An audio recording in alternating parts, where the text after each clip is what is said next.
hago una marca y doy la bienvenida al podcast.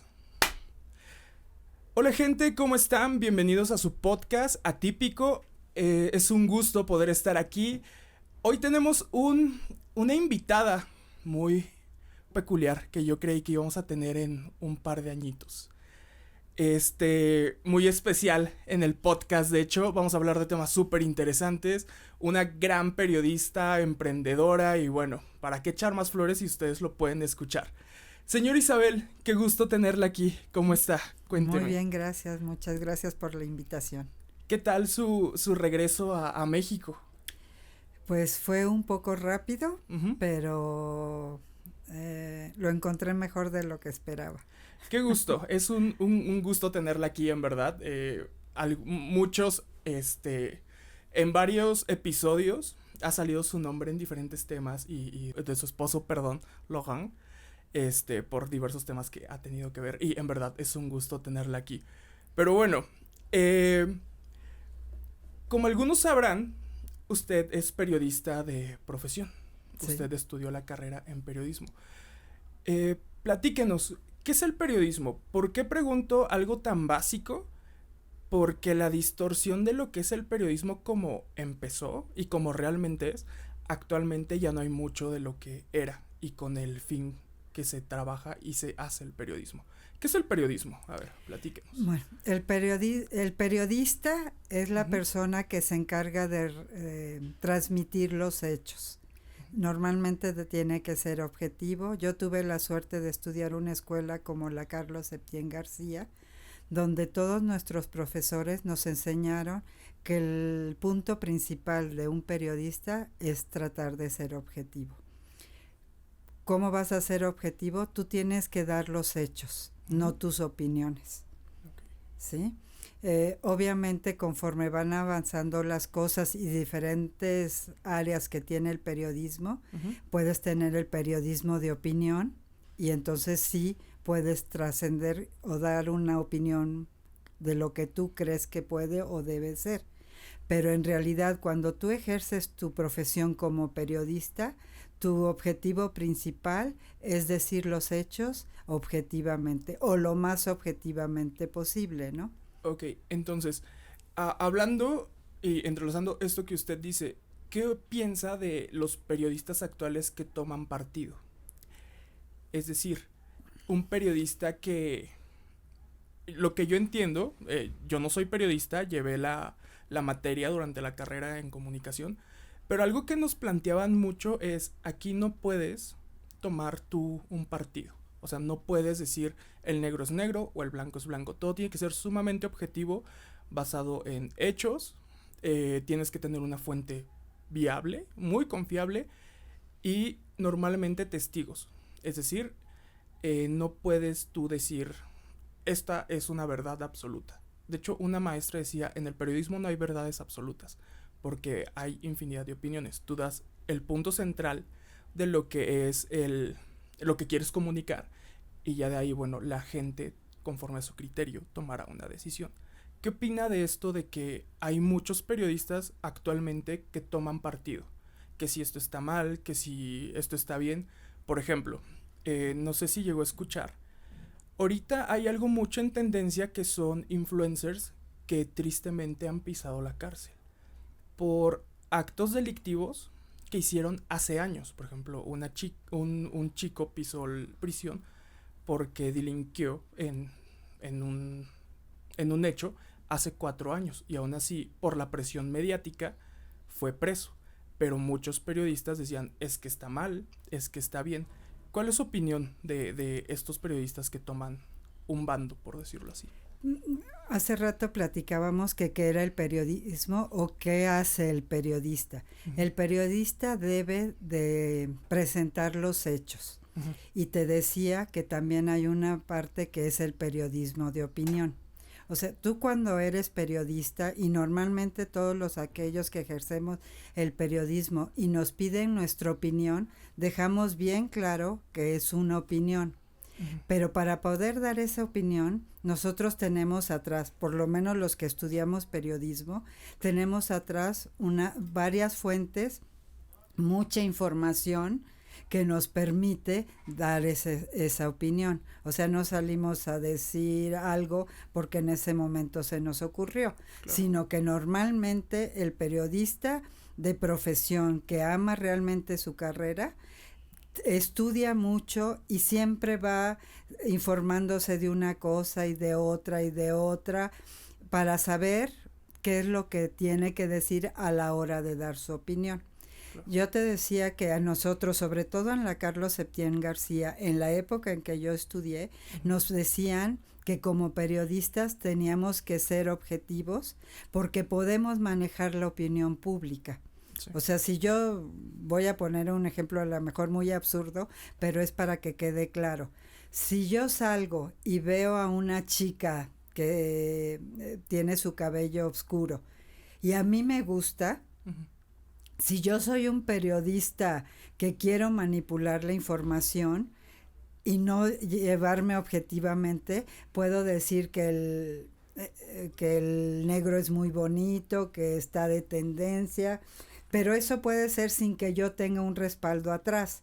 Si ese mismo color negro del cabello, yo sé que por la gente especialista, o sea, todo lo que son estilistas y que están involucrados en el medio, como puede ser los estilistas, como puede ser la gente que hace los colores para las coloraciones y todo esto, platicando con ellos y viendo, y me dicen, ¿sabes qué? En este momento la tendencia es del color negro porque el calor o porque el pelo corto, o sea, ellos te darán las bases para tú decir, ¿sabes qué? El color negro se ve muy bonita, pero esto, te estoy diciendo esto con estos fundamentos. Lo importante cuando tú das una opinión es dar los fundamentos. Cuando solamente estás informando de un hecho, pues si el cielo se cayó, pues se cayó y tú a lo mejor te dicen, ay, ¿por qué dices que se cayó, no? Pues el hecho es que se cayó, ¿no? O sea, no puedes jugar con algo que la naturaleza, la historia, todo esto te está dando, ¿no? Eso es así, ¿no? Y justo lo que usted menciona respecto a todo esto, yo creo que esa es la parte negativa y de dónde vienen las fake news. Cuando alguien no tiene un fundamento y no tiene una base. Ahora, tristemente, por las redes sociales, tristemente y afortunadamente cuando alguien lo hace bien. Y tristemente cuando alguien simplemente suelta una noticia por soltarla. ¿Qué opina del pseudo periodismo? Porque actualmente, y es la parte triste, ya cualquiera se cree periodista porque puede hacer un tweet, porque puede postear algo en Facebook, por la parte de redes. ¿Qué opina de eso y cómo ha afectado al periodista, de formación? O sea, ¿cómo ha sido esto?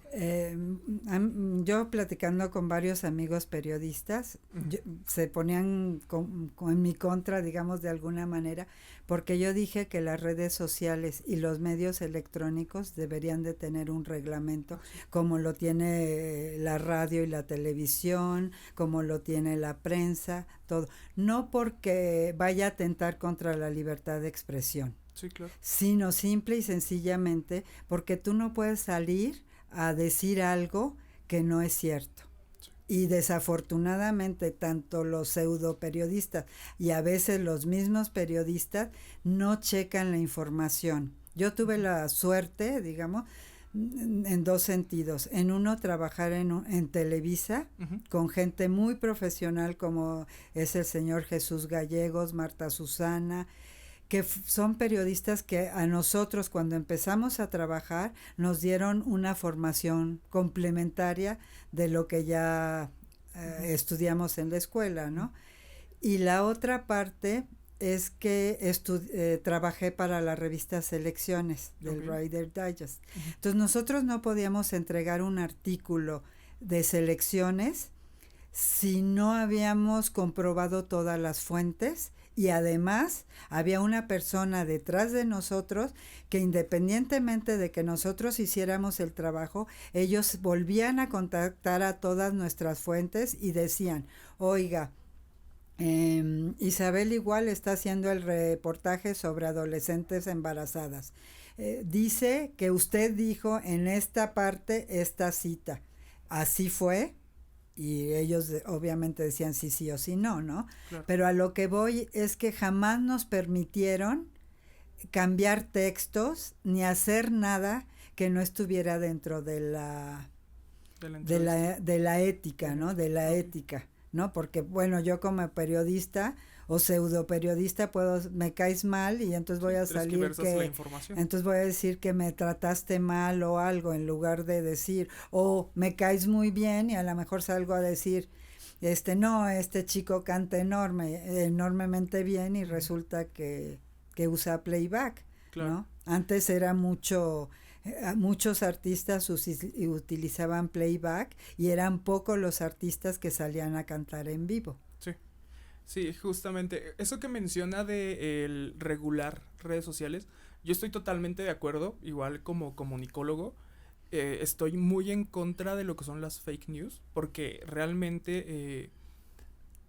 en todo ámbito las personas necesitamos criterio, y a veces nuestro criterio se ve como de papel, y si llega la persona que tiene 10,000 seguidores y me dice, esa persona es malo aunque solo me cae mal, pues puede crear un terror mediático, y solo porque me cae mal, y eso es una realidad, ha pasado un buen de veces, justo como lo que le comentaba con estos influencers que fueron, pues están presos, y todo por una presión mediática, y también es una presión sistemática al final del día, pero sí pienso que sí debe de haber regulaciones. Por ejemplo,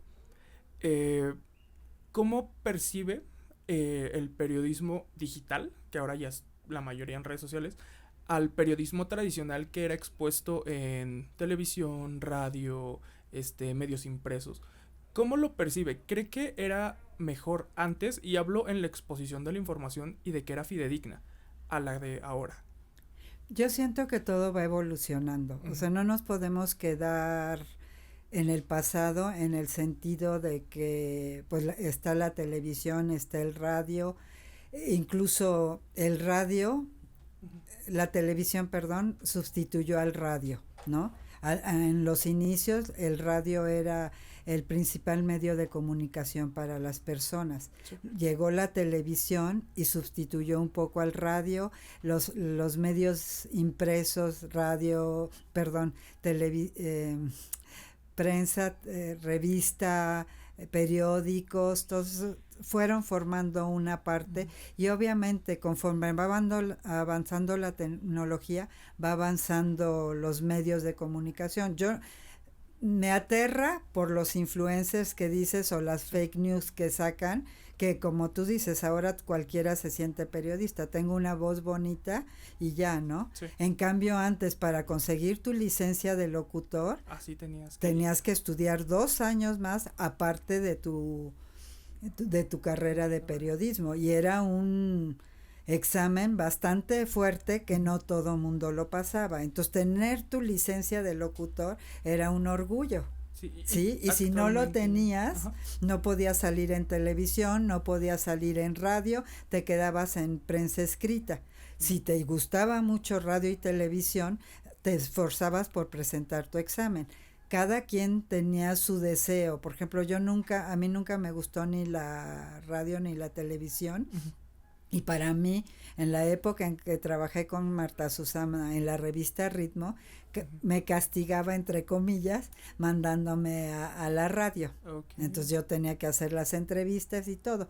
Yo me sentía como pez en el agua cuando escribía, sí. ¿No? Pero eso es de cada quien, ¿no? Hay gente que yo conozco, amigos periodistas, que los ves en televisión y son una maravilla, ¿no? Sí. Entonces cada quien le gusta y cada quien agarra el camino que más le parece, ¿no? Claro. Algo que me llama mucho la atención respecto a todo esto que usted me menciona es digamos que, por ejemplo, esto de los influencers que porque jalan vistas, porque ya traen un target o ya tienen un público, pues los medios los jalan. ¿Por qué? Porque necesitan exposición, necesitan tener rating. Algo chistoso, y es como un común denominador que he visto bastante seguido. He visto que le han dado programas a influencers y han tronado. tanto de televisión como de radio. Por ejemplo, hay un influencer, que no voy a decir el nombre, que habla de chismes, pero de internet. Habla que si el youtuber fulano de tal terminó con no sé quién, que si la youtuber hizo un TikTok que no sé qué. Le dieron un programa de radio y tronó. ¿A qué voy con todo esto? Yo creo que cuando sabes hacer bien las cosas, cuando tienes una formación y tienes una teoría por detrás, tienes años, porque al final del día cualquier rama de comunicación como el periodismo, ya sea que te guste la producción audiovisual, la radio, etcétera, tienes que tener una formación sí o sí, tiene su ciencia, por algo es una carrera y por eso tenemos carreras como ciencias de la comunicación y de ahí te puedes ir a periodismo, para tú tener una teoría aplicada. A lo que voy con todo esto, yo creo, y que es algo bueno, que si no tienes la formación va a quebrar, y quiebra muy rápido. Yo lo he visto muy seguido con más de 3, 4 influencers. Entonces creo que ese es un gran filtro, que si tú no tienes la preparación no puedes ejercerlo. Es como, por ejemplo, voy a dar un ejemplo un poco burdo, es como si yo quisiera ser chef porque solo sé hacer huevos revueltos, y dije, pues, o porque hay tutoriales en YouTube que me pueden enseñar a hacer pasteles. Eso no te da la formación que te da una carrera universitaria al entrar a estudiar gastronomía, o todo ese bagaje de tú ya estar expuesto a estar trabajando con chefs profesionales. Es lo mismo en cualquier rama, pero aterrizándola en la rama de comunicación o periodismo necesitas esa formación sí o sí. Entonces yo creo que ese es el filtro que nos salva todavía como comunicadores, el que tienes que tener ese background para poder saber y producir. Y creo que eso está increíble. Yo creo Uh-huh. que el ser periodista lo tienes que traer. Sí. ¿Qué es lo que pasa? Que obviamente si uno se enamora de la cámara, uno se enamora de que la gente te escuche, uno se enamora de que tú digas algo y que todo el mundo diga, ay, él te tiene la razón o me gusta lo que dice, Sí. ¿no? Entonces, pero eso es en cualquier carrera. O sea, yo creo que el problema no son los influencers, no son los youtubers, sino la gente que los seguimos o los dejamos de seguir, sí. Desafortunadamente, ¿no? Porque si me dices cómo era el periodismo de antes y cómo es el periodismo actual, yo te puedo decir que el periodismo de los que realmente lo llevamos en la sangre no ha cambiado mucho, ha cambiado en el contexto de cómo te comunicas. O sea, si antes lo hacías a través de la radio, a lo mejor ahora lo haces a través de un medio electrónico, claro. ¿Sí? Entonces, la esencia de tú como periodista no te va a cambiar cuando eres periodista innato, uh-huh. Porque a lo mejor hay mucha gente que a lo mejor no llevó una carrera, pero que creció desde abajo, uh-huh. Y ahora son periodistas que de muy gran renombre, que a lo mejor en su época no había la carrera de periodismo, o la carrera de chef, o la carrera de doctor, no, ¿verdad? Pero, sí, no. Pero a eso voy, ¿no? A que tú trabajas y trabajas y trabajas, pero yo creo que no importa la profesión que hagas, lo importante es que seas un hombre consciente de lo que estás haciendo.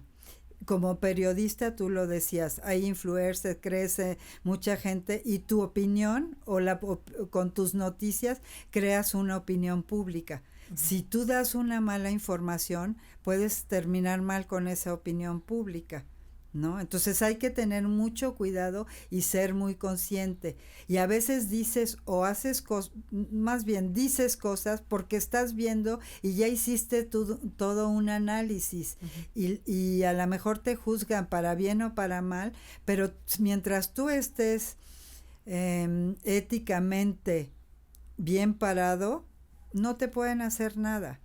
El problema es que a veces por quererte lucir o por querer salir o porque la gente te presiona para que salgas a decir algo, sales y dices cualquier tontería que ni siquiera tuviste tiempo de analizar, ¿no? Pero lo más importante es que tú no puedes dar una noticia si tú no estás seguro y tienes los fundamentos y los hechos sólidos. Sí. Una vez que tú tienes eso, pues les gustará o no les gustará lo que tú opinaste, pero al final del día, ahí está la verdad. Y yo creo que cada uno tiene su verdad y cada quien la quiere manejar, pero al final del día la verdad son los hechos. Claro. O sea, no puedo, o sea, yo puedo tener mi verdad y tú puedes tener tu verdad, pero si tú y yo, por ejemplo, vemos que se rompe el plato y yo te digo, el plato se rompió porque lo estamos viendo físicamente que el plato está roto y tú dices, no, es que no, o tú lo tiraste, o ya empiezas a buscar cosas, Sí. o sea, ahí ya no estás siendo objetivo, el hecho es que el plato se rompió. Sí. Ajá, ya después si alguien te llama y te dice, oye, quiero saber tu opinión sobre el plato que se rompió, tú puedes decir, bueno, yo creo, y haces en el énfasis de yo creo, Sí. o pienso, o la experiencia que tengo, o esto, o ya investigué y esa serie de platos que salieron fue una producción no muy buena, me lo confirmó la persona del taller que se apellida tal, que trabaja en tal lugar, que tiene tal puesto, todo.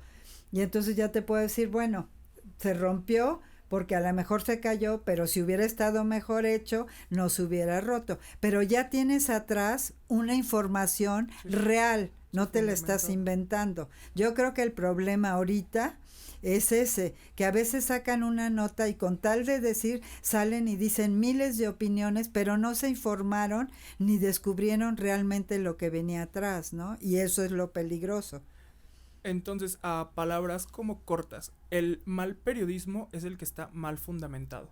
Mal informado. Mal informado. Porque tú, si tú estás mal informado, ¿qué va a pasar? Vas a mal informar a la gente que está a tu alrededor. Por eso es súper importante tener ética, ¿no? Sí, claro. Y tratar de ser objetivo.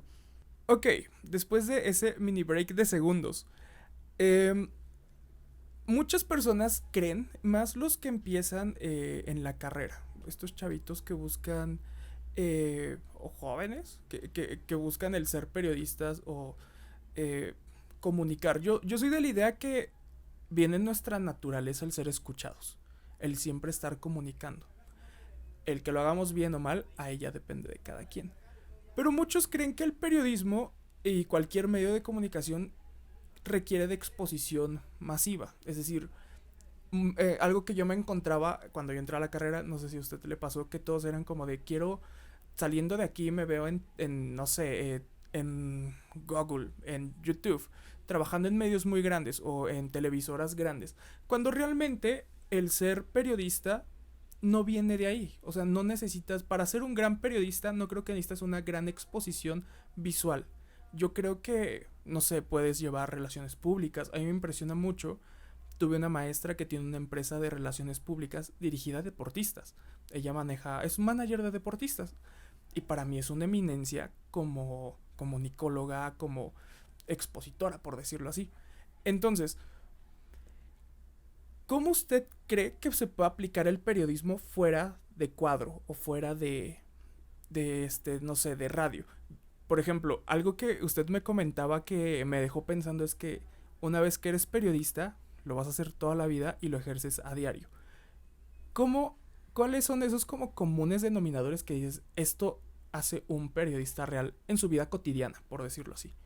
Bueno, yo creo que primero que nada, yo siento que sientes que tienes que ser periodista, ¿no? O sea, a lo mejor suena muy ilógico, pero así como un niño desde que chiquito dice, ay, yo quiero ser doctor, se cae el mundo y él es doctor, claro, ¿no? Entonces, yo desde muy chica siempre me gustó escribir y siempre andaba metida en todo, o sea, decía, pasaba algo y la primera que estaba ahí parada era yo, ¿no? Sí. Porque tenía la curiosidad de saber qué es lo que estaba pasando, ¿no? Conforme fui creciendo, te voy a contar una anécdota muy chistosa. Cuando yo le dije a mi papá que quería ser periodista, se me quedó viendo y me dijo, pero me dijo, pues haz lo que tú quieras, porque tenía unos padres muy lindos que siempre nos apoyaron a todos los hermanos en todas las decisiones que tomáramos, ¿no? Entonces cuando yo le dije, pues quiero ser periodista, me dijo, bueno, pues allá tú, ¿no? Entonces yo estudié periodismo en la Carles Septién García y me tocó una época de periodismo que hubo muchos movimientos. Me tocó cuando mataron al periodista Buendía, a Manuel Buendía, y me tocó cuando mataron un periodista en Nicaragua, que se identificó delante del ejército de Nicaragua y dijo, soy periodista norteamericano, y de todos modos le dispararon.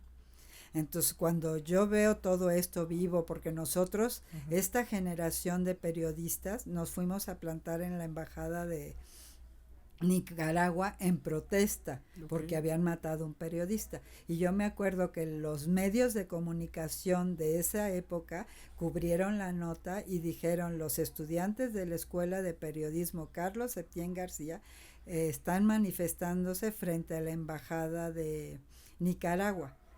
Y se manifestaron de una manera decente, correcta y ordenada. ¿Sí? Entonces, cuando pasó todo esto, yo voy con mi papá y le digo, ay papá, déjame pensarlo bien, sí, claro. Porque dije, un periodista no gana millones de pesos, trabajas como loco, sí. Y le digo, y además te matan, sí. ¿No? Sí, porque pues en ese momento toda la vida el periodismo ha sido arriesgado, todo depende de en dónde te desarrolla. Hay periodistas que les gusta la nota y les gusta ir a donde hay guerras y sacan, junto con sus fotógrafos, sacan fotos, están movidos en todo ese medio que es muy complicado. Y tienes que también tener esa sangre para hacerlo. Sí. Entonces cada quien escoge el área que más le gusta, ¿no? En la Septién yo me acuerdo que cuando yo salí de la Septién me fui a trabajar a Ciudad Juárez. Durante el tiempo que estuve ahí logré notas de 8 columnas, pero cuando me tuve que regresar por circunstancias de la vida a México, venía sin trabajo. Y una amiga de mi hermana me dijo, oye, conozco a otra amiga que está en la revista Burbujas en Televisa y andan y a lo mejor te puede ayudar. Y entonces fui a verla y todo, y me dijo, mira, a lo mejor hay posibilidades de entrar con Marta Susana en un nuevo proyecto. Y yo le dije, ay, ¿de qué es el proyecto? Y me dijo, de espectáculos. Y yo casi me voy de espaldas. Porque en la no, lo que pasa es que en la Septién, o sea, como periodista, estar en un periódico o en lo que estuvieras y tener notas de 8 columnas era un orgullo periodístico. Sí, claro. Y cuando te portabas mal o la gente decía, no, esta no sabe trabajar bien, te mandaban a Cultural o a Espectáculos. Sí, esa era la mentalidad de aquella época.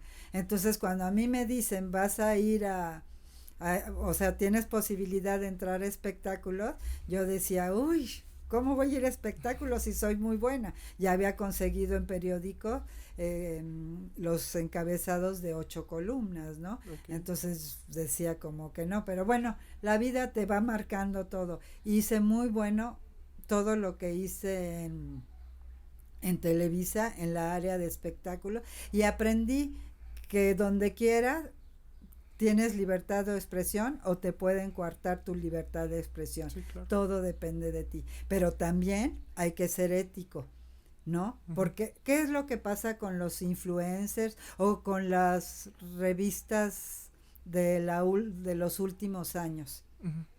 Que la gente ya no te daba información.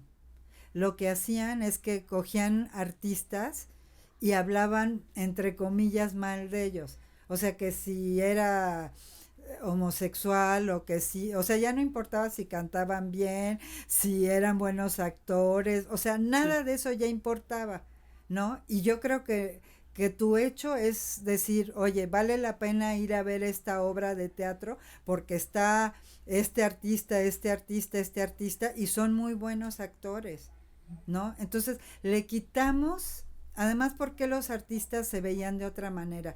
Porque les quitamos ese halo que tenían de que, ir a ver, no sé, a Emanuel en concierto y todo, era una magia, pero también los artistas se prestaban para eso, ¿no? O sea, yo me acuerdo, o sea, yo tuve entrevistas con Emmanuel, con Mijares, con Miguel Bosé, con todo. Y tú los veías, o sea, por ejemplo, yo una imagen muy clarita y muy bella que tengo con Emmanuel es cuando yo fui a entrevistarlo y él estaba haciendo su disco de En la Soledad, que presentó en el Estadio Azteca, si no mal recuerdo. Okay.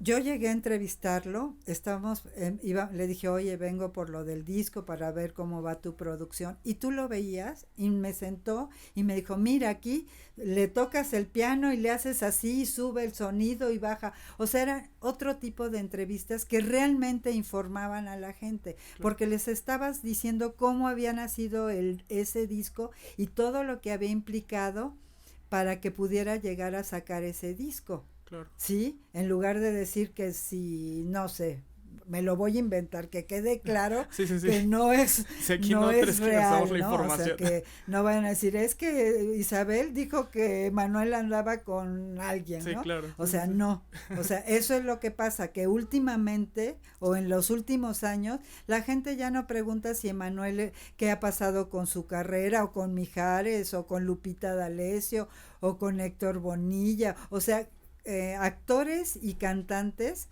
que fueron un semillero impresionante para México, claro, ¿no? Y que cantaban y todo. Y ahora lo único que les interesa es crear ídolos de papel. En todos los tiempos se dio. Pero antes, por lo menos de 100, tenías 50 que valían la pena ir a ver, que podías disfrutar. O sea, yo tuve la suerte de entrevistar a gentes como Verónica Castro, como Héctor Bonilla, como Juan Ferrara, como Rebecca Jones, ¿no? Christian Bach, o sea, actores que realmente amaban su profesión. Esos son los más conocidos, pero hay actores como Rafael Amador, como otros que a lo mejor no despegaron tanto como ellos, pero que cuando se ponían en teatro, tú decías, cuidado, y sabían improvisar de una manera que el público no se daba cuenta si se habían equivocado, si habían, o sea, yo me acuerdo que una obra de teatro, sin querer uno le jala la silla y cae en el suelo, y nadie se dio cuenta porque los actores reaccionaron bastante rápido, se levantaron, siguieron con el diálogo, y la gente pensó que era parte del espectáculo, los que lo habían visto la primera vez, ¿no? Sí. Entonces, todas esas cosas ya se han perdido. Sí. O sea, dime tú, como joven, dime un cantante mexicano, que de esta generación o de última, que tenga la altura de un Luis Miguel, de un Mijares, sí, claro, de un Emmanuel. No hay. Tristemente, todo lo que menciona de que antes sí lucraban con su trabajo, es decir, si eran cantantes, lucraban con su profesión. Actualmente lo que se ve y lo que vende tristemente es la vida personal de los actores, artistas. Justo ahorita que menciona todo eso, a mí fue como un flashazo de si es cierto. Y yo creo que eso es consecuencia de que tanto han vendido el amarillismo, el que si engaño a la novia, que si anda con una, que si bla bla, que el trabajo artístico real lo dejaron por detrás. Y justamente por eso ya no tenemos esa calidad de artistas como las que se tenía antes, como un Luis Miguel, como un Mijares, un Emmanuel. De que hay buenos artistas, los hay, que son más Star Talent que nada. O sea, artistas fabricados. Es decir, agarramos una cara bonita, alguien que canta bien, agarramos 5 o 8 productores, 10 compositores y armamos todo. Cosa que antes no pasaba. Por ejemplo, teníamos un Juan Gabriel que componía muy cañón. Y que tenía un talento nato, porque él no tenía como tal estudios, como, no es como que haya sido un egresado de Bellas Artes, o haya sido un egresado de, no sé, de la Nacional de Música. Pero el punto aquí es que antes sí se preocupaban por por exponer su trabajo real, que era ser artistas. ¿Qué hace el artista? Hace arte. Eso es ser artista. Apenas, justo en esta semana, se volvió viral alguien. Hay una plataforma que se llama TikTok, la cual su premisa es hacer videos cortitos de 10 segundos, 30 segundos, Y son cosas, pues, funcionan, pero realmente es alguien haciendo como lip sync con un audio atrás o playback o bailando, cosas así como entretenimiento fugaz, que es lo que vende ahorita, ¿no? Todo lo que sea fugaz vende, porque eso es lo que le gusta como a la generación actual, a mi generación, como de todo lo quieren rápido. Pero bueno, ese es otro tema. Este TikToker se hace llamar Kuno. Él se volvió viral porque en un TikTok caminó como modelo. Eso fue lo que hizo y lo volvió famoso. Él no canta, evidentemente, ha subido videos cantando y pues no canta, no actúa, no hace nada, solo tuvo digamos que fue su One Hit Wonder y le ayudó un buen y sigue lucrando con él. Y actualmente dice, yo ya no quiero que me digan TikToker, soy una celebridad y un artista. ¿A qué voy con todo esto? A mí me impresiona porque entonces ya cualquiera que tenga un video de 100,000 vistas puede hacerse llamar artista. Yo como músico puedo hablar y para mí artista es el que hace arte y el que logra darle una exposición y el que logra que tenga una audiencia y sea agradable, ya sea de manera mediática, de manera masiva, como sea. ¿Por qué está pasando todo esto?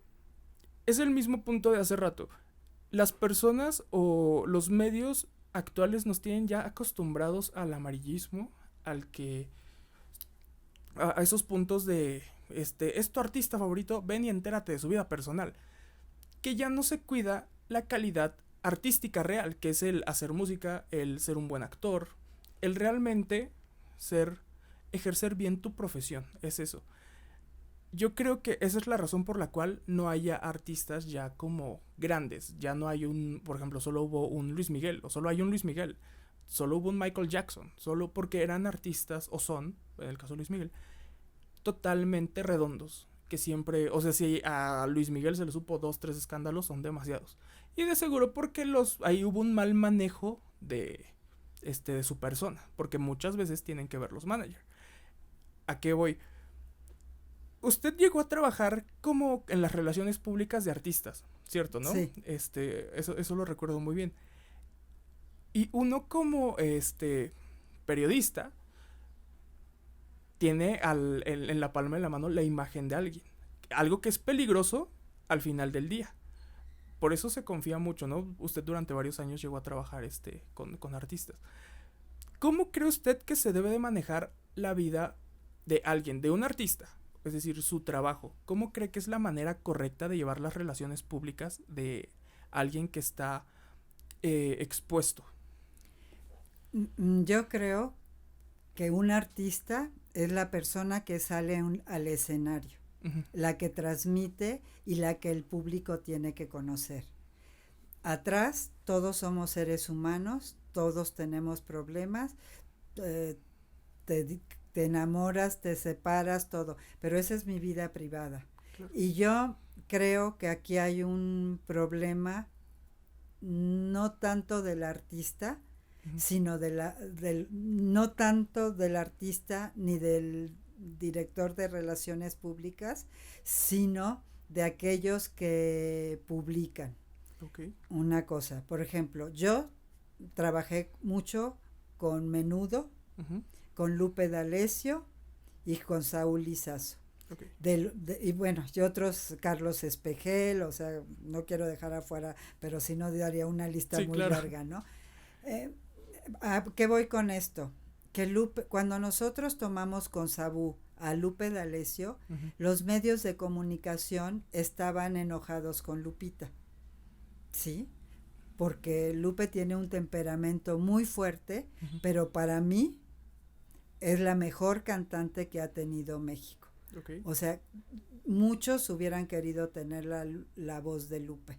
Sí. ¿Sí? O sea, Lupe es una extraordinaria cantante. Yo creo que va a ser muy difícil que alguien pueda ocupar el lugar de Lupita D'Alessio, porque es una excelente cantante. ¿Sí? Uh-huh. ¿Qué fue lo que pasó cuando estuvimos Sabú y todo el equipo con ella? Le cuidamos mucho su imagen. Okay. Sí, porque la gente, o sea, hay periodistas que se meten o sea, no saben ejercer el periodismo y entonces tratan de ver por dónde salen, ¿no? Claro. Sí.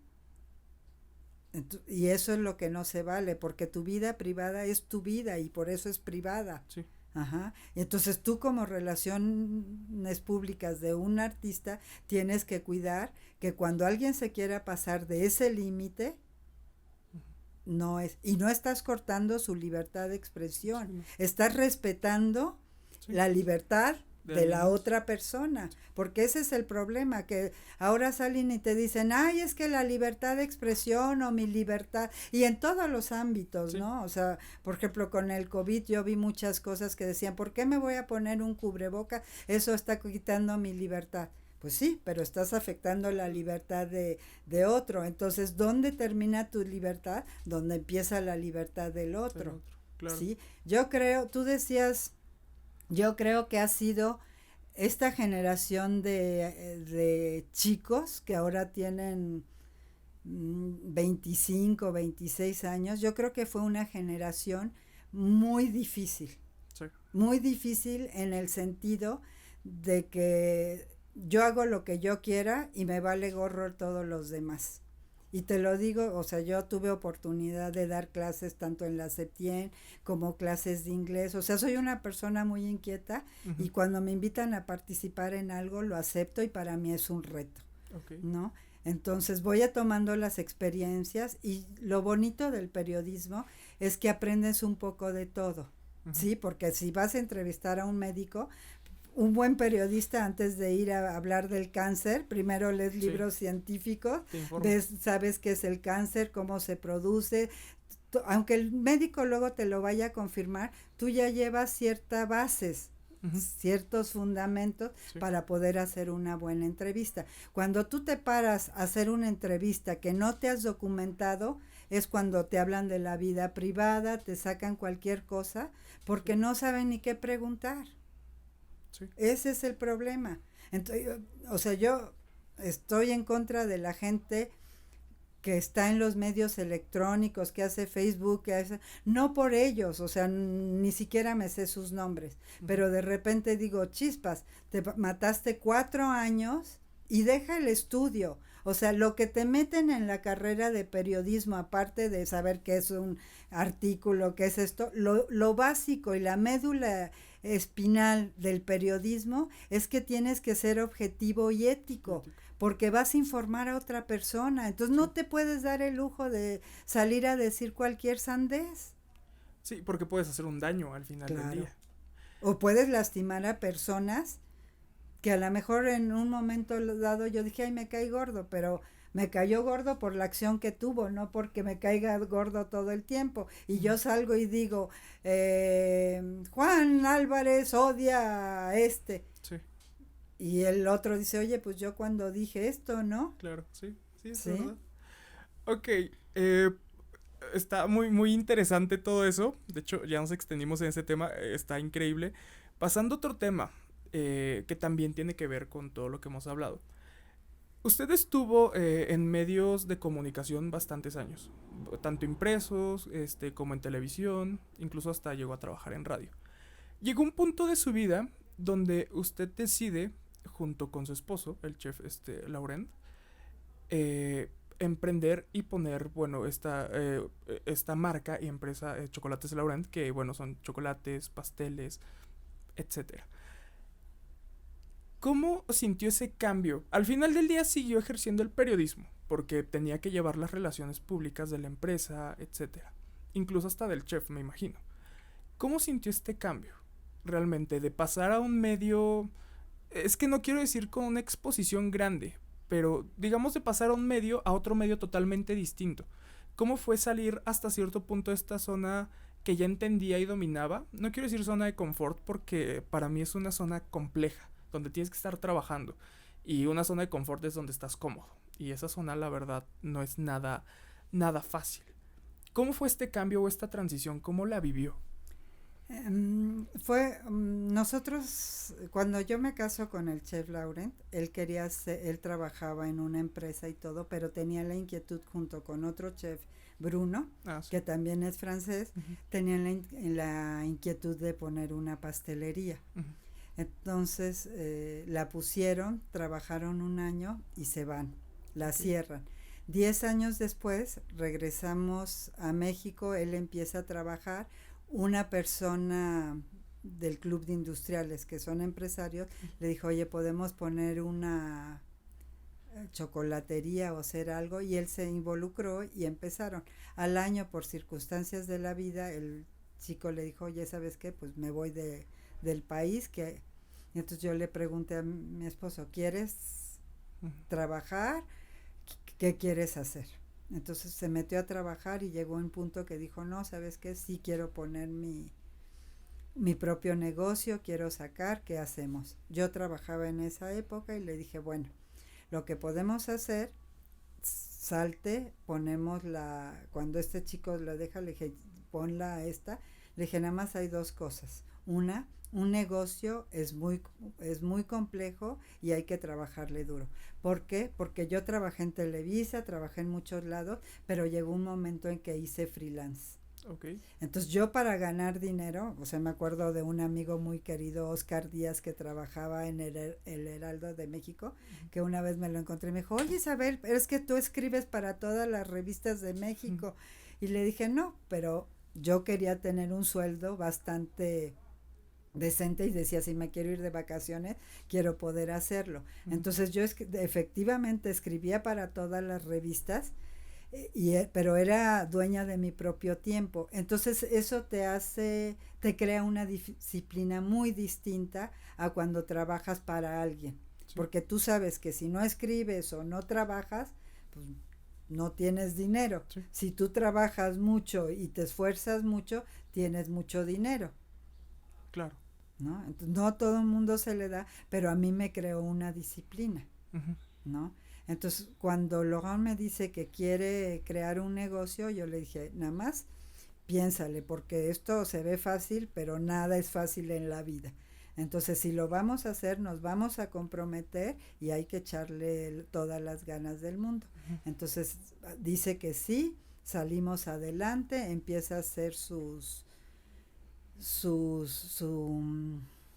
empresa, la armamos entre los dos, salimos adelante y todos. Yo en esa época trabajaba para otra revista que ya desapareció, que se llamaba TV Show. Okay. ¿No? Y él hacía esto, yo nada más le hacía las facturas antes de salir a trabajar y ya lo dejaba él que siguiera todo. Yo ya nada más en las noches llegaba y hacía otras cosas, checaba la contabilidad, iba viendo todo. Por cuestiones personales, yo decido de dejar de trabajar y le digo al que era mi jefe en esa época, le dijo, oye, yo sigo de freelance, pero tengo que ocuparme de mi familia, porque mi hija más chica empezó a tener problemas de migraña. Okay. Entonces no se dormía hasta que yo llegaba, y yo llegaba a las 12, 1 de la mañana, porque cuando yo regreso, los medios de comunicación, las revistas, era de una semana. Cuando yo la había dejado en un mes o 15 días. Entonces, la forma de trabajar de una semana o de un periódico, bueno, en el periódico no hay problema porque eso es todos los días, sí, ¿no? Pero en la revista puedes descansar, puedes adelantar, porque la noticia no es inmediata, ¿no? Incluso cuando nosotros íbamos a los desayunos de prensa y todo, de repente llegaban amigos de nosotros periodistas y llegaban o atrasados o algo y me decían, ¿qué pasa, Isabel? Entonces yo les pasaba a veces la parte que sabía que les iba a servir a ellos como medio de diario, de periódico de diario, porque eso que ellos podían utilizar, a mí para cuando saliera la nota ya no me iba a servir. Y además teníamos un círculo de periodistas que todos nos conocíamos y nos apoyábamos y nos ayudábamos.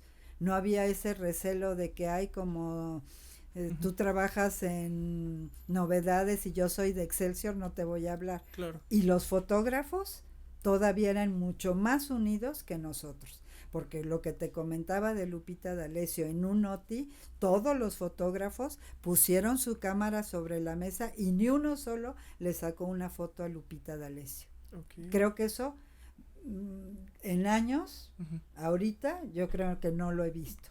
No ya lo he visto.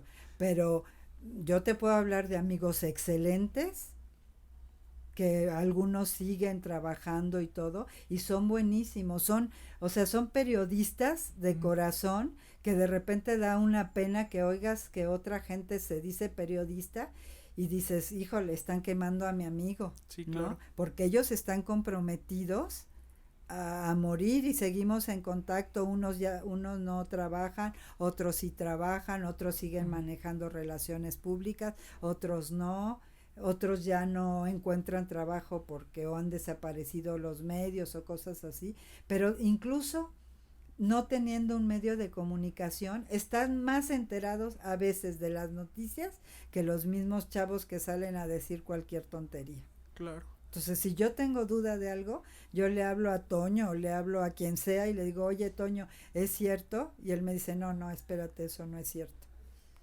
Okay. Y no, entonces, lo que me decías del amarillismo, discúlpame, pero eso ha existido toda la vida. Sí.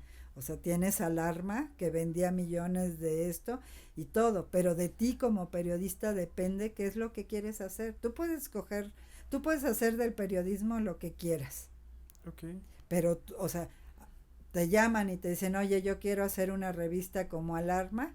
Uh-huh. Tú dices, ¿sí le entro o no le entro? Es ética y es cuestión personal. Sí, claro, es quemarte hasta cierto punto. Quemar tu trabajo y tu persona. Entonces, retomando un poco respecto a Chocolates Laurent, uh-huh. Cuando... No se preocupe, esto pasa y está increíble. Retomándolo, si pudiera dar algún tip a la audiencia, a quien nos escucha, yo cuando llegué con ustedes, esto ya lo he dicho en algún episodio, yo trabajé en Chocolates Laurent haciendo de todo, pero yo ya llegué cuando Chocolates Laurent, cuando yo entraba a Google y ponía Chef Laurent Trouble y te salían así chorro de cosas del chef, de que ya era alguien consolidado, que su trabajo pues fue lo que fue consecuencia, ¿no? Todo lo que hizo laboralmente como profesional logró ese renombre. Porque me acuerdo mucho incluso una vez que platiqué con un amigo que estaba estudiando gastronomía. Le dije, trabajo en Chocolates Laurent. Y me estoy con el Chef Laurent. Y le digo, sí, no inventes. Para que me entiendan, el Chef Laurent es como el Luis Miguel de los chefs. Así se los pongo. Para mí es como... que él lo dijo. Ajá, yo lo dije y se lo he dicho. Para mí es como el Luis Miguel de los chefs. ¿Qué podría decirnos como tip para poder consolidar, digamos, no quiero decir cualquier empresa, pero sí, digamos, exponer una marca, un concepto, porque al final del día es un concepto también? ¿Cómo fue que llegó a esto y qué nos podría decir? Bueno, yo creo que cuando tú trabajas a alguien, a lo mejor suena muy disparatado porque la gente nada más piensa en la parte económica, sí, claro. Pero normalmente yo cuando tomo cualquier proyecto, lo primero que tengo que hacer es sentirlo. Okay. Sí, o sea, me voy a poner un paréntesis. Ahorita yo no vivo aquí, entonces una de mis hijas me dijo, oye, hay un puesto de niñera, ¿no quieres hacerlo? Y yo dije, ¿qué voy a hacer de niñera, no? Sí. Pero dije, bueno, entonces cuando voy a la entrevista, lo primero que le digo a la mamá es, yo quiero sentir a sus hijos y que sus hijos me sientan a mí, y si hay una química, entonces le entramos, si no, claro. No. Y la señora se me quedó viendo como diciendo, o esta no necesita el dinero o está loca, ¿no? Pero no, es cuestión de química. Cuando yo conozco a Laurent, empezamos a platicar, nos dejamos de ver un tiempo y luego nos volvimos a ver y ya no nos soltamos, ¿no? Okay. Pero yo veía, o sea, él me decía, es que porque eres mi esposa o porque eres mi novia o eso. Le dije, no, o sea, si algo tengo es que como periodista he aprendido a ser objetiva. Y yo veía que él tenía, que era un chef fuera de serie. Sí. O sea, que lo que hacía, lo hacía bien y se dedicaba. Pero yo creo que mucho de eso viene del amor a lo que haces. O sea, yo no siento que hubiera sido buena periodista si no me encantara, me fascinara, me matara el periodismo. Voy a hacer una pregunta muy rápida, ahorita que dice todo eso como de hacer match con lo que uno quiere. Hablando igual de Chocolates Laurent, yo sé que fue un cambio, me imagino que fue un cambio un poco drástico, de estar en medios escribiendo a llevar la contabilidad de una empresa, la facturación, etcétera. ¿Usted se enamoró del proyecto de Chocolates Laurent cuando se lo planteó o se fue enamorando en el camino? Lo que pasa es que realmente el proyecto de Chocolates Laurent nació de mí. Entonces no me puedo enamorar de algo, bueno, digo, ya estoy enamorada de algo que yo creí, sí, pero yo creí en Chocolates Laurent por Laurent. Sí, o sea, yo lo veía porque tú me decías de relaciones públicas y de esto, pero Laurent nunca quiso, no es una figura pública que le guste estar delante de los medios de comunicación. Y sin embargo es famosísimo en el medio gastronómico. Sí, pero, o sea, te lo digo porque yo recién salí, que me empecé a involucrar en la chocolatería y hacer cosas. Amigas mías me decían, oye, si quieres te ayudo y le hacemos una entrevista a Laurent. Y yo bien entusiasmada, la primera vez fui y le dije, Laurent, tenemos una entrevista. Y me dijo, ¿qué? y yo puse mi cara de what y le digo, oye, es que me están ofreciendo, Mari Carmen en este caso, una entrevista y es en Televisa y te ayudaría. Y me dijo, no, Isabel, yo no soy de esos. Entonces le dije a Mari Carmen, discúlpame, pero no. Entonces yo me di cuenta que tenía que manejar las relaciones públicas de Laurent de diferente manera porque no le gusta estar expuesto, ¿no? Sí. Y para mí fue un trabajo triple, porque además yo dije, yo creo que manejar yo las relaciones públicas de Laurent no es sano. Por la parte de que por la parte de que teníamos un tipo de relación. Cuando yo empecé a vender, que íbamos a los restaurantes o que me empezaba a involucrar, que nos hablaron de Costco para pedirnos, que se habían enterado de nosotros, no me preguntes cómo, pero se enteraron de nosotros y querían que el chef presentara sus chocolates y todo. Yo nunca dije que era su esposa. ¿No? Yo fui yo iba a las entrevistas, a las citas, a todo, y yo decía, soy Isabel igual, y yo no decía que era esposa de él. ¿Por qué? Relaciones públicas, primera imagen. Si yo decía, soy la esposa de Laurent, ¿qué iban a pensar? Sí, ella va a hablar maravillas de esto y quién sabe si el producto sea bueno. Claro. Eso por inercia, ¿no? Entonces yo decía, no porque me diera pena ser su esposa o porque quise, a lo mejor otro tipo de persona o se hubiera parado el cuello diciendo, soy esposa de Laura, o ay, qué pena, no soy. O sea, yo lo hice por cuestión estratégica de venta y porque creía en él. O sea, si yo he visto que Laurent no era buen chocolatero, no era buen pastelero, pues con la pena le hubiera dicho, ¿sabes qué? Vete a trabajar a un hotel. Sí. No, ahí no tengo que pensar ni en ti, tú haces tus cosas y todo, ¿no? Pero yo le veía un potencial que también se lo vio Olivier Lombard, ¿no? O sea, Laurent se quejaba mucho de que Olivier Lombard lo presionaba mucho, pero yo una vez platicando con Olivier Lombard me dijo, ¿sabes qué? Laurent tiene mucho potencial, es un chef excelente que puede llegar muy lejos. Sí. Dice, pero hay que presionarlo. ¿No? Porque él, su carácter es más tranquilo, no le gustan las presiones, si algo le empieza a presionar tantito dice que sí, aunque no esté de acuerdo. Sí. Ese es el carácter de él. Entonces yo dije, no me voy a meter en camisa de once. Incluso las entrevistas que salieron en la revista, que ahorita llegamos a la revista, no las hice yo, puse a gente mía a que le hiciera las entrevistas. Yo ya las corregía o les ponía cosas de información, por ejemplo, a lo mejor la fecha de nacimiento, cosas así que a lo mejor se les barrió preguntar, pero que no alteraban la entrevista, ¿no? Y yo lo hice porque dijo, si quiero ser objetiva, tengo que mandar a otra persona que lo haga, no puedo ser yo, ¿no? Sí. Entonces todo eso me ayudó y él entendió con el tiempo que tenía que hacerlo. Pero, por ejemplo, cuando nos fuimos a Monterrey, ellos dieron un curso, fue un concurso en Monterrey. Y invitaron a Laurent, invitaron a otros chefs como Benoit, como Sebastián y otro que vino de Inglaterra. Entonces, obviamente hubo un foro y fue la televisión y todo. Y yo dije, cuando lo sentaron, yo dije, qué bueno que hay muchos. para que Logan no se sienta tan mal. Y entonces cada quien iba platicando de diferentes cosas, ¿no? Y llegó un momento en que yo estaba analizando y cuando terminó que se salieron, le dije a Logan, ¿sabes qué? La próxima vez que te inviten, tú pones tu carita y llevamos a Sebastián, se desenvuelve perfectamente en los medios de comunicación. Sí. Si yo fuera una persona que no fuera objetiva, hubiera dicho, ay no, Logan, y se quiso robar la cámara, pero te das cuenta que cada uno tiene sus habilidades. Yo a Paulina Bascal le dije, si tú un día me propones llevarte tus relaciones públicas, yo encantada de la vida. ¿Por qué? Porque la chef Paulina Bascal tiene todo para dar en las cámaras, todo.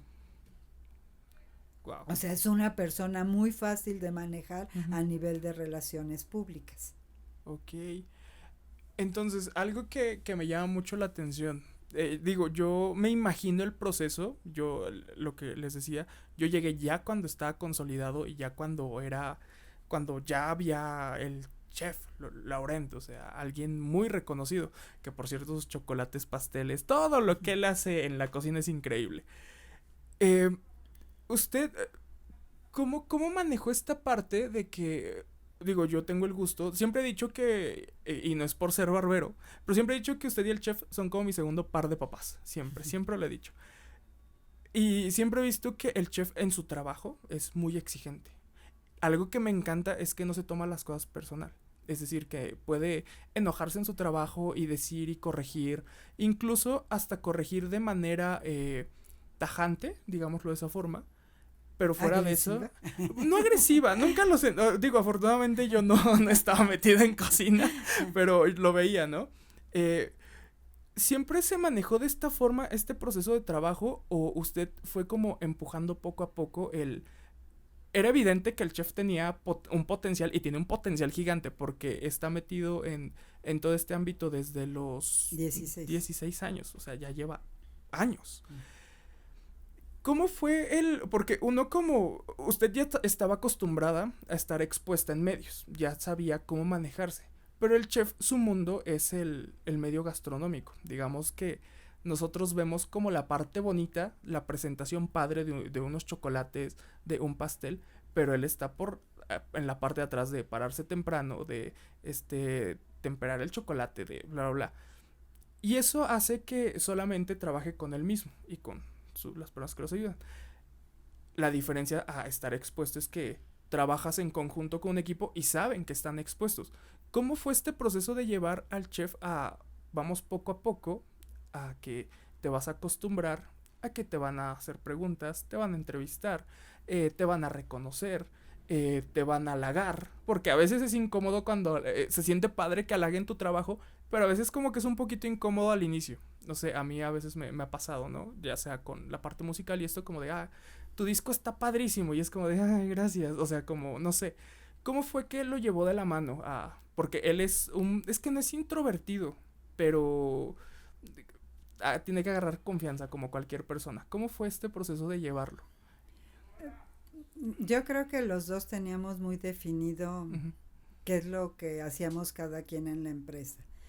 A mí siempre me han preguntado cómo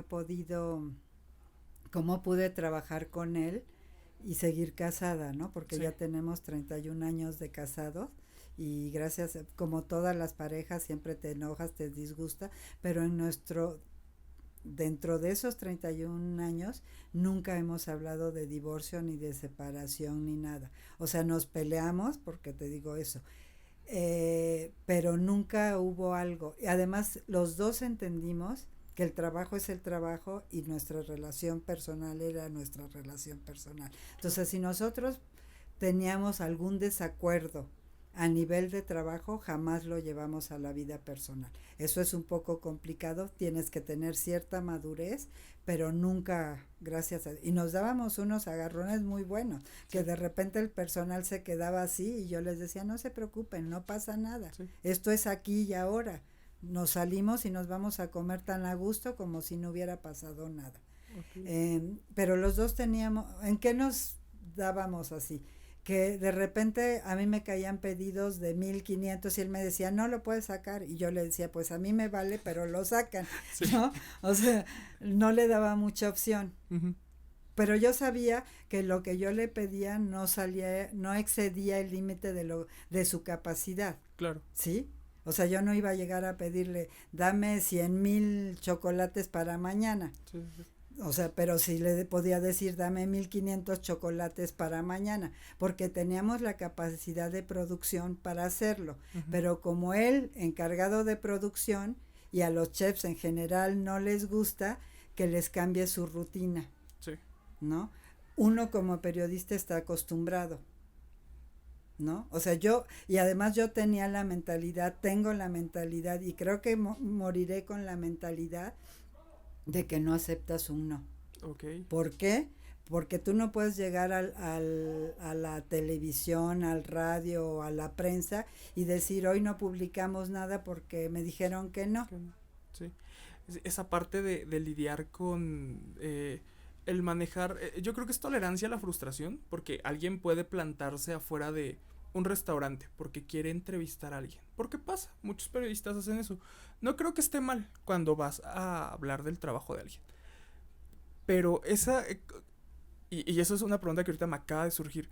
¿Cómo fue el manejo de la tolerancia a la frustración durante el trabajo, ya sea fuera y dentro de la chocolatería? ¿Cómo fue? Es que realmente nunca, o sea, la frustración a lo mejor, y no frustración, uh-huh. Yo creo que todo es un ciclo.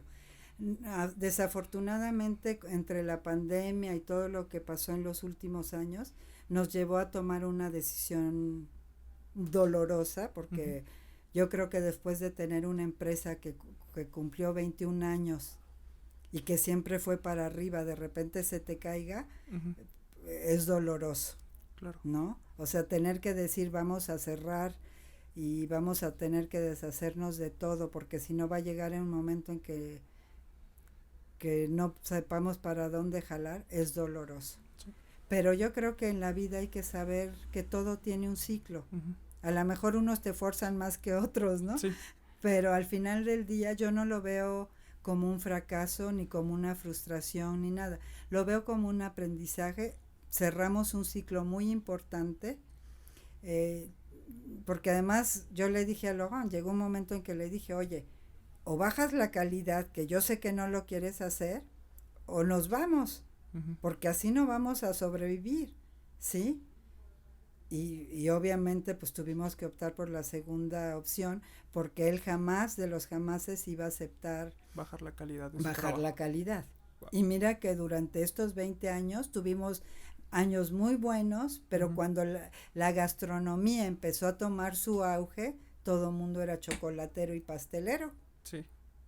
Así sí, como dices de los youtubers y de todo eso, eso pasa en todas las carreras y todos los ámbitos laborales. Sí. O sea, de repente llegaron gente que soy chocolatero y muy bueno, y los medios los ensalzaron y los hicieron maravillosos, y tú decías, pero ni sabe hacer chocolates. Sí, claro, ¿quién levantó la piedra?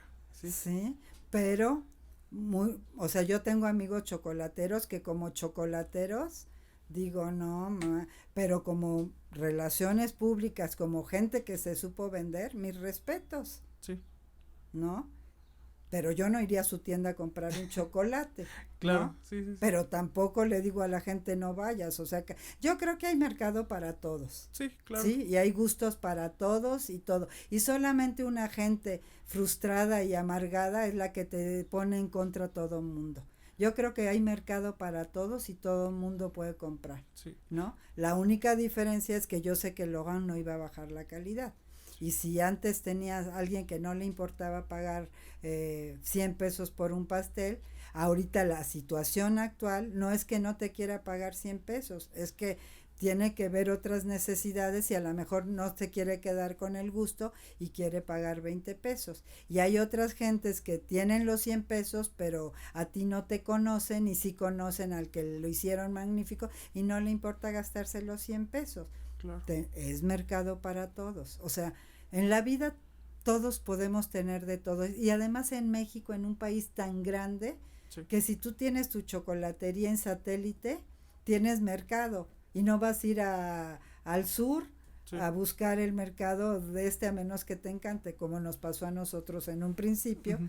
que estábamos cuando estaban ellos dos de socio, iban a la calle de Tokio en la Portales de la Condesa y de todo mundo, pero también era otros años, no existía la chocolatería como tal. Yo te puedo asegurar que el que abrió la brecha realmente en México, Sí. lo que es chocolatería y pastelería, fue Laurent, Guau. porque cuando él llegó aquí no había ni los insumos, ni el material, nada, o sea, trabajaban ahí, Sí. y él dijo, no, pues cómo voy a trabajar acá. Además es tan ingenioso que cuando nosotros hicimos la marca de chocolates Laurent, fuimos los primeros en hacer serigrafía en chocolate. Sí. Sí, pioneros en ello. Wow. Pues en verdad espero tener al chef también aquí pronto. Sería impresionante también escucharlo. Y pasando a otro tema. eh, durante varios años estuvo, bueno, empujando la empresa, aportando, haciendo, consolidándola, etcétera. Llegan a ese punto y surge la revista, que fue, no quiero usar la palabra regresar al juego porque nunca dejó de ejercer periodismo, pero dejó quizá como los medios de comunicación, por decirlo así. Vamos lo que a medias, porque nunca estuvo fuera. Eh, ¿Cómo fue esta idea de hacer una revista gastronómica? Porque aparte es una revista con estándares muy altos. Yo que he tenido la oportunidad de colaborar editando videos, grabando, acompañándolos a escuelas, todo este rollo. Eh, eh, Algo que tenemos todos es pues no la necesidad, pero llegamos a comparar. Y yo llegué a comparar este medio con otros, que también son excelentes medios, que hacen un trabajo increíble en el ámbito gastronómico. Pero desde mi perspectiva, la revista tiene un estándar muy alto, y era lo que se lo decía hace rato mientras desayunábamos. No es una revista para amateurs o para aficionados, es para alguien que realmente está comprometido con el medio gastronómico y que se apasiona. Tanto como tener una calidad alta de insumos, de resultado, etcétera. ¿Cómo fue que surgió esta idea de la revista de Chocolates Laurent?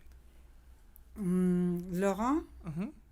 eh, siempre se ha preocupado por mí, que yo esté bien, que salgamos adelante. Cuando empieza a trabajar con Olivier Lombard y empiezan a hacer, Olivier lo empieza a involucrar en algunos proyectos. Entre esos proyectos, entre los que lo involucró, fue la Copa Mundial de Pastelería, que se lleva en Francia cada 2 años. Uh -huh. Olivier Lombard hizo muchísimo por México. Okay. O sea, todo el mundo lo podrá criticar, habrá quienes no lo quieran, lo que sea, pero si tenemos la gastronomía, el nivel de gastronomía y el reconocimiento de gastronomía que tenemos en México, es gracias a Olivier Lombard, porque él creó el Club Batel, donde incluyó a cocineros, pasteleros y toda la gente que tuviera que ver con la gastronomía. Y eso sí me gustaría que lo digas en algún momento que se pueda, Sí, porque claro. Olivier, o sea, a lo mejor cuando falleció mucho demostraron quiénes eran los amigos y quiénes no, pero yo creo que a nivel de gastronomía, Olivier vino a poner la semillita que floreció, que ahora tengamos tantas cosas. Entonces a él involucró y lo involucró en la Copa Mundial de Pastelería, y conforme fue avanzando Laurent, pues ya llegó a ser a presidente del capítulo de México de la Copa Mundial de Pastelería. Entonces cuando empezaron todo esto, una vez... no, fue porque fueron a Querétaro, que los invitaron, y trajeron a un chef muy famoso en Francia, que es, yo creo que el papá de todos los chefs de repostería, Okay. que se llama el chef Yves Turiez. Él vino a México a Querétaro, y Laurent se había ido solo, y mis hijas y yo lo íbamos a alcanzar después porque teníamos que cuidar la chocolatería y todo, pero el fin de semana lo íbamos a alcanzar para estar con él y relacionarse. Entonces me habla y me dice, oye Isabel, ahora que vengas, ya platiqué con el chef Yves Turiez, le dije que tú eras periodista, que tenías muchas ganas de sacar una revista, y me dijo que cuando vinieras platicaras con él. Entonces realmente te digo, o sea, Laurent y yo nos llevamos muy bien y siempre hemos compartido nuestros sueños. Él quería poner la chocolatería, yo lo apoyé, él vio la oportunidad, él, porque fue una oportunidad que se presentó, él la vio por mí y él fue el que dio el paso para abrirme el camino. Entonces o sea, somos una pareja como todas, pero siempre nos hemos ido ayudando y hemos ido de la mano en algunos proyectos, ¿no? Entonces, cuando yo llego a Querétaro, estaban todos ahí cenando, nos sentamos, saludamos a todos y ya que terminamos, Laurent se paró y me dijo, vente, y fue y me presentó al chef Yves Touriet, nos sentamos, platicamos, me dijo que pensaba y le dije, pues soy periodista y me gustaría hacer esto, y él me dijo, yo tengo una revista que yo ya conocía, me dijo, yo tengo esta revista y pues a lo mejor tú puedes hacerla en español o nos ponemos de acuerdo a ver qué, pero dime qué es lo que tú quieres. Entonces así fue como nació, bueno, así fue como nació el deseo de hacer la revista. Obviamente Chocolates Laurent invertía todo su dinero en la parte de chocolates y yo no me podía dar el lujo de desfalcar, entre comillas, sacar el dinero de esto para crear un proyecto nuevo. Entonces yo dije, voy a buscar un socio, conseguí el socio y a la hora porque íbamos a hacer solamente la traducción de la revista y el que iba a poner el dinero, el empresario que iba a poner el dinero, al final de cuentas me quiso sacar de la jugada. Bueno, más bien no me quiso, me sacó de la jugada. Entonces, cuando Touriet se da cuenta de eso, me dice, Isabel, tú no te preocupes, yo ya firmé el contrato con él, pero por las condiciones que tiene el contrato, no lo va a lograr. Ojalá lo logre y yo me equivoco. Dice, pero para empezar ya no tiene todo ese concepto que tienes tú y todo ese conocimiento, ¿no? Porque no nada más era sacar la revista por sacar, ya tenía yo 20 años de experiencia o 15 años o 10 años de experiencia trabajando con Laurent, no haciendo chocolates ni nada, pero te vas involucrando en la técnica, vas conociendo los chocolates, sabes cómo se tempera, o sea, te vas involucrando porque no es nada más, ay, voy a hacer este negocio porque lo tiene mi esposo, porque le vi eso, sino que te empapas como periodista, dices, a ver, el por qué de cómo, por qué y cuál, ¿no? Entonces yo me meto, se hace y cuando me habla Touriet y me dice, ya no se hace la revista, ¿quieres aventarte tú? Y le dije, pues déjame ver cómo le hago, sí me gustaría. Dice, yo te apoyo, te mando todas mis recetas, y tú ves cómo lo acomodas. Periodista al fin y al cabo, yo dije, es muy buena revista, pero a mí no me satisface nada más estar copiando revistas. Digo, recetas, perdón. Entonces, creo la revista con un concepto tanto visual como metí información, porque dije, bueno, no se trata nada más de recetas, se trata que la gente de las escuelas, de los vayan un poquito más allá de todo lo que está pasando en el medio gastronómico. Y así sale el primer número de la revista de chocolates, Laurent, la revista. Y bueno, ya casi por cerrar, ¿nos podría comentar rápido cómo fue el mudar el formato? Voy a hacer un paréntesis antes de esto. La pregunta tiene que ver con el migrar el formato impreso al digital. Ahorita, justo que me contaba todo esto de la revista, me acuerdo que fue de las últimas veces que salí con ustedes dos. Fuimos a una universidad, bien lejos, y era de gastronomía, y fueron a presentar la revista y hablar.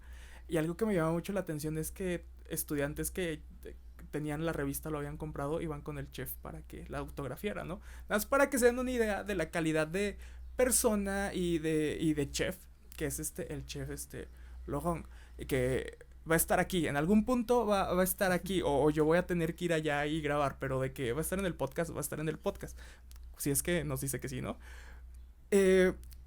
Regresando bien al tema, ¿cómo fue el mudar del formato impreso? A mí me encanta lo impreso, la verdad, sí estoy medio tallado a la vieja escuela, aunque muchos conceptos ya no me tocaron aprenderlos, pero ¿cómo fue el migrar de lo impreso a lo digital? A mí me tocó ver ya la revista consolidada impresa, yo veía que ahí había números y había bastantes números, y leí los artículos. Pero ¿cómo fue esta migración a lo digital? Pues para mí fue muy difícil. Porque ya tengo mis añitos y yo estaba muy acostumbrada a los medios tradicionales. Entonces cuando me hablaban de medios digitales, yo decía, pues para meterte a internet y ver ahí, pues qué chiste, ¿no? Sí. Pero yo dije, tengo que hacer algo que sea diferente. Entonces dije, bueno, si me quieren convencer de que sea algo digital, estoy de acuerdo, pero entonces vamos a hacerlo diferente. Sí. Y hicimos una aplicación que se llama Chocolates Laurent y vendíamos la revista digitalmente, pero a través de Apple Store y Google Store. Entonces ahí, y me di cuenta, o sea, el trabajo al final del día, para mí y para los que trabajamos, es lo mismo. La única diferencia es que en lugar de mandar el PDF o la revista a que la impriman, la mandas a que la suban en la plataforma. Okay. O sea, el proceso es exactamente el mismo. La metodología no cambia. No cambia. Lo que cambia nada más es la presentación. Pero para mí era importante sentir el papel porque yo como periodista en el área de redacción que a mí me encantaba trabajar en periódico, en revista, eso es lo mío, a mí me gusta mucho escribir. Entonces me faltaba el contacto del papel y de que si llegan pueda darle la revista y que estén hojeándola delante de mí. Eso me encanta porque me da la posibilidad de ver la expresión de la gente y ver si voy por buen camino o mal camino, porque uno se enamora de su obra, pero tienes que aprender a ser objetivo y de decir, en esto le estoy regando o esto está bien, este artículo a mí me encantó pero a la gente no le interesa, ¿no? Para que realmente tu revista siga funcionando. Y no es tanto de que quiero llegar a ser la número 1 en la publicación o que me den un premio. Para mí el premio más importante en cualquier área es el reconocimiento del público. Claro. Ahorita que menciona esto de que le gusta mucho escribir, y se me acaba de ocurrir, ¿escribiría un libro? ¿Le ha saltado alguna vez el...? Uy, tengo un libro que tengo hace 10 años escribiendo y que ya hasta me lo ganaron. Ok. Sí, se llamaba, bueno, le había puesto tentativamente Atrapados por el Poder. Qué interesante, Atrapados. Entonces tengo el principio, tengo el final y tengo el medio, pero pues entre hijos, familia, esto y eso, pues ya no me dio tiempo de escribir. Pero ahorita, te decía que soy un poco inquieta, entonces tengo la idea de crear a una famosa niñera. Ajá, sí. Que va a ir contando las anécdotas de todo lo que vive a diario con los niños, porque los niños son súper interesantes, te enseñan muchas cosas, y la niñera la voy a poner un poco más avanzada de mi edad, para que también reconozcamos que los adultos, la gente de 70, 80 años, no es una persona que tenga que cuidar a sus nietos, es una persona que puede dar mucho más allá. Claro. Y tiene todavía muchas cosas que enseñar.